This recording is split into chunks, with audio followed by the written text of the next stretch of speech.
साल 1918। राजस्थान की गर्मी और बीकानेर की गलियां। एक 12 साल का बच्चा अपनी छोटी सी दुकान में बैठा है। लोग उन्हें प्यार से हल्दीराम कहते हैं, लेकिन उस वक्त हल्दीराम कोई ब्रांड नहीं था। वो बस एक लड़का था जिसके बहुत बड़े सपने थे। आज हम हल्दीराम्स को एक वाइड स्प्रेड बिजनेस के रूप में जानते हैं।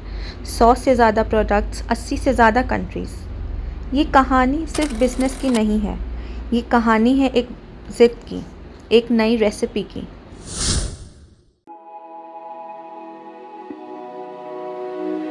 गंगा भीषण अग्रवाल, जिन्हें लोग प्यार से हल्दीराम बुलाते थे, उनका जन्म एक ऐसे परिवार में हुआ जो पहले से ही भुजिया बनाते थे। उनके दादा भीखाराम जी भुजिया बाज़ार में एक दुकान चलाते थे, लेकिन उस वक्त की भुजिया आज जैसी नहीं थी। वो मोटी थी, थोड़ी नरम थी। हल्दीराम ने देखा कि मार्केट में हर कोई वही चीज़ बेच रहे हैं। अगर आगे बढ़ना है तो कुछ अलग करना होगा। 12 साल की उम्र में जहाँ बच्चे खेलते हैं, हल्दीराम ने किचन में एक्सपेरिमेंट्स करने शुरू किए। उन्होंने अपने बुआ से सीखा। उन्होंने 2 बड़े बदलाव किए। उन्होंने बेसन की जगह मोट दाल का उपयोग किया। हल्दीराम ने देखा कि बेसन भुजिया को थोड़ा भारी बनाता है। उन्होंने उसे रिप्लेस किया मोट की दाल से। मोट की दाल बीकानेर की मिट्टी में उगती थी और इससे टेस्ट में एक अनोखा अर्दी फ्लेवर आया। उन्होंने भुजिया को पहले से कई ज़्यादा पतला और क्रंची बनाया, पर इसे बनाने के लिए हल्दीराम को एक बारीक ज़रा चाहिए था। उन्होंने काफ़ी जगह ढूंढा, लेकिन वो परफेक्ट साइज़ नहीं मिल रहा था। तो उन्होंने कारीगरों की मदद से एक ऐसा जरा बनाया और वो खुद से डिज़ाइन करा। उन्होंने आटे को भी पतला किया कि जब वो तेल में जाता तो वो सुपर क्रंची हो जाता। हल्दीराम ने सिर्फ टेस्ट नहीं बदला, उन्होंने बदला परसेप्शन। उन्होंने अपनी नई भुजिया का नाम रखा डूंगर सेव। अब आप सोचेंगे, डूंगर सेव क्यों? महाराजा डूंगर सिंह उस वक्त बीकानेर के लोकप्रिय राजा थे। बीकानेर के महाराजा डूंगर सिंह का नाम गर्व से लिया जाता था। हल्दीराम ने अपने प्रोडक्ट को रॉयल्टी से जोड़ दिया। हल्दीराम ने एक सस्ते नमकीन को रॉयल बना दिया। 12 साल का लड़का अब एक मार्केटिंग जीनियस बन चुका था। ये उस ज़माने की ब्रिलियंस थी, मार्केटिंग बिना किसी एडवर्टीजमेंट के। अगला बड़ा कदम था प्राइस। जब बाकी लोग 2 पैसे में भुजिया बेचा करते थे, हल्दीराम ने उसका दाम 5 पैसे कर दिया। लोग हैरान थे, लेकिन स्वाद ऐसा था कि लोगों की लाइन लग गई। क्वालिटी ऐसी कि लोग कीमत भूल गए। सिर्फ स्वाद था जो उन्हें याद था। लेकिन सक्सेस के साथ कुछ चैलेंजेस भी आते हैं, और हल्दीराम के लिए वो चैलेंज उनका अपना परिवार बन गया। जैसे जैसे गंगा भीषण जी की डूंगर सेव हिट हुई, परिवार के अंदर डिसएग्रीमेंट्स बढ़ने लगे।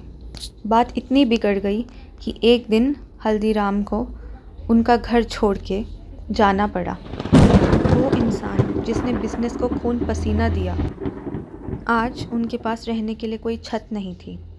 हल्दीराम अपनी पत्नी और बच्चों के साथ एक छोटे से रेंटेड कमरे में शिफ्ट हो गए। तब उनके पास सिर्फ उनका हुनर था। उन्होंने हार नहीं मानी। शुरुआत में उन्होंने सर्वाइवल के लिए मोट की दाल का काम पकड़ा, क्योंकि उनकी पत्नी उस टाइम पे बहुत अच्छी मोट की दाल बनाती थी। तो उन्होंने उनके साथ मिलके मोट का काम शुरू किया।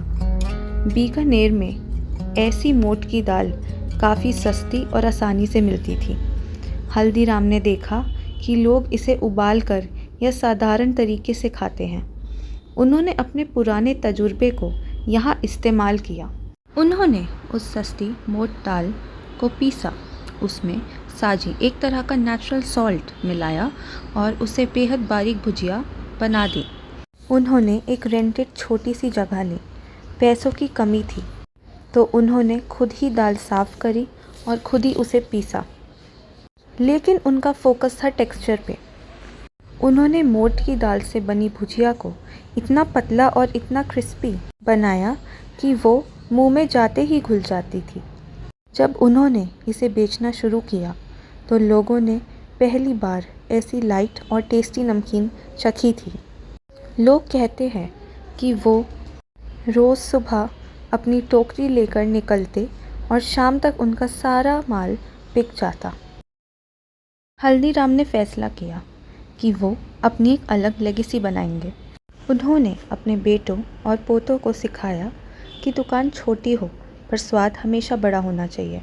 उन्होंने कभी भी क्वालिटी से समझौता नहीं किया, भले ही उनके रेंट देने के लिए भी मुश्किल से पैसे बचते थे।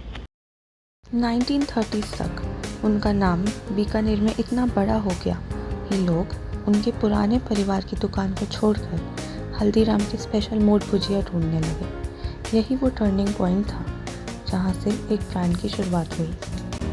1930s तक हल्दीराम एक बड़ा नाम बन चुका था, लेकिन उनकी किस्मत उन्हें बीकानेर से बाहर ले गई। 1930s में हल्दीराम एक शादी में गए जो कोलकाता में थी। वहाँ उन्होंने देखा कि बंगाल में लोग रसगुल्ला तो खाते हैं पर कोई तीखा क्रंची स्नैक नहीं है। उन्होंने वहाँ एक छोटी सी शॉप सेटअप की। कोलकाता की पब्लिक ने उन्हें सर आँखों पर बिठाया। हल्दीराम भुजिया वाला अब एक ब्रांड बनने लगा था। कोलकाता के लोग जो स्वीट्स के शौकीन थे, उन्हें हल्दीराम का स्वाद इतना भाया कि दुकान रातों रात हिट हो गई। फिर आया 1947, देश आज़ाद हुआ, परिवार बड़े हुए और बिजनेस में बंटवारा हुआ। चांदनी चौक की गली में जब पहली शॉप खुली तो भीड़ इतनी थी कि जैसे लोगों का सैलाब आ गया हो। यहाँ उन्होंने एक नया कॉन्सेप्ट स्टार्ट किया, द रेस्टोरेंट मॉडल। सिर्फ नमकीन नहीं बल्कि छोले भटूरे और राज कचौरी का मैजिक। हल्दीराम पहली ऐसी इंडियन कंपनी बनी जिसने नाइट्रोजन फ्लशिंग का यूज़ किया। इसे नमकीन 6 महीने तक फ्रेश रहती थी। इससे पहले नमकीन सिर्फ लोकल शॉप्स पर खुली बिकती थी, लेकिन अब हल्दीराम हर कोने के किराना स्टोर पर पैकेट में मिलने लगा था।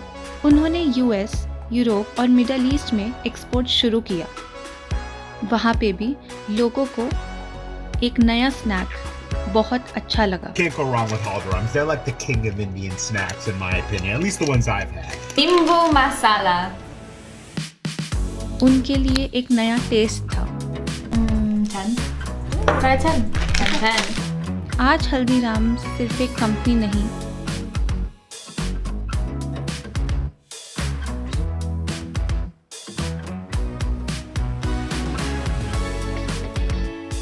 एक सदियों पुरानी कहानी है, एक मेहनत की कहानी। वो 12 साल का लड़का जो धूल और धूप में भुजिया बेचा करता था, उन्होंने दिखा दिया कि अगर विजन साफ हो तो एक नमकीन बेचने वाला भी दुनिया जीत सकता है।